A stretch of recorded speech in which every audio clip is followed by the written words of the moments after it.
देख रहे हैं डैनकाशी न्यूज चैनल। सच है तो बोलेगा।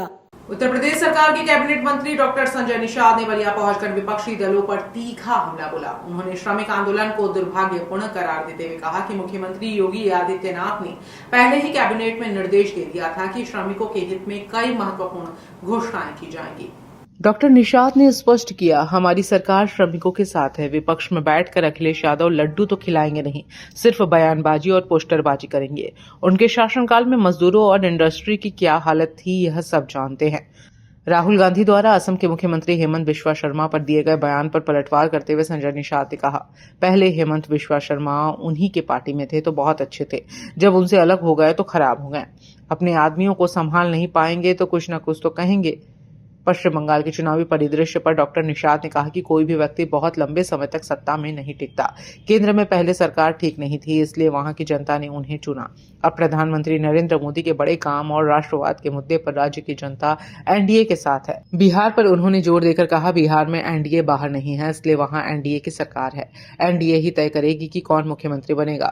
वहां के अनुभवी नेता की केंद्र में जरूरत है ताकि विशेष पैकेज के साथ बिहार को उन्नति की राह पर ले जाया जा सके। अम्बेडकर जयंती पर आयोजित कार्यक्रमों को विपक्ष द्वारा नाटक बताते हुए संजय निषाद ने कहा, सत्ता में रहते समय ये अम्बेडकर को याद नहीं करते, अम्बेडकरवादियों पर डंडे बजाते हैं, प्रमोशन में रिजर्वेशन बिल फाड़ते हैं, नाम बदलते हैं, यह सब नाटक है। उन्होंने आगे कहा कि अम्बेडकर जी की देन है कि आज पक्ष और विपक्ष के नेता एक साथ सदन में बैठते हैं।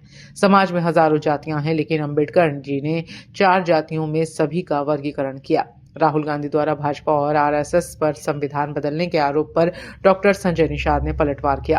राहुल गांधी के नाना भी हाफ पैंट पहनकर आरएसएस की शाखा में जाते रहे हैं, अभी सत्ता से दूर हैं, इसलिए जो चाहे बयानबाजी कर रहे हैं।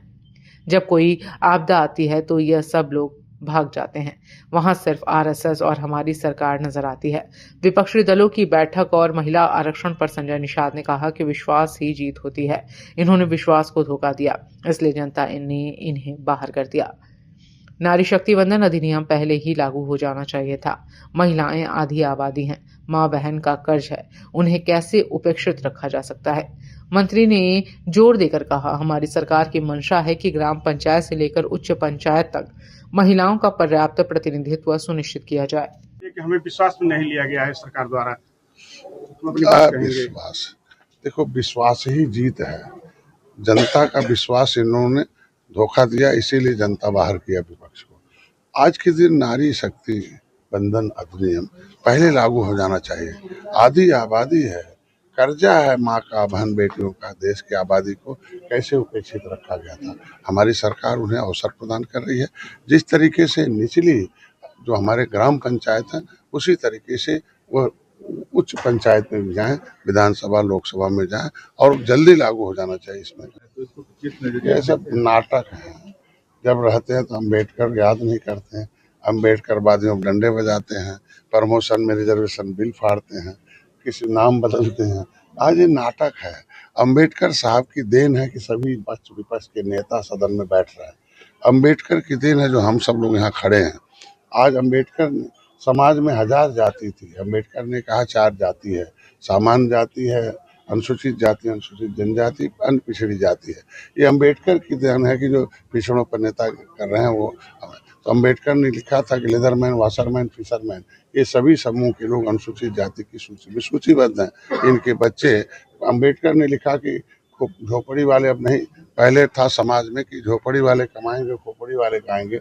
अम्बेडकर ने संविधान में लिख दिया कि अब खोपड़ी वाले कमाएंगे, अब देश को पैसा चुकाएंगे और देश से विकास भी किया जाएगा, और झोपड़ी वाले बच्चे को पढ़ा लिखा के उनको विकास में धर्म लाया जाएगा। दुर्भाग्य है कि ये सब नाटककार लोग हैं कि खोपड़ी वाले कमा के, सरकार तो दे रहे हैं, टैक्स तो दे ही रहे हैं, फिर खोपड़ी वाले कुछ खा रहे हैं। अंतिम में अम्बेडकर की मिशन को तभी माना जाएगा जब झोपड़ी में रहने वाले लोगों को। पूर्वांचल की खबरों से जुड़े रहने के लिए आज ही सब्सक्राइब करें हमारा YouTube चैनल डैनकाशी, और हाँ, लेटेस्ट अपडेट्स के लिए बेल आइकन को प्रेस करना ना भूलें। और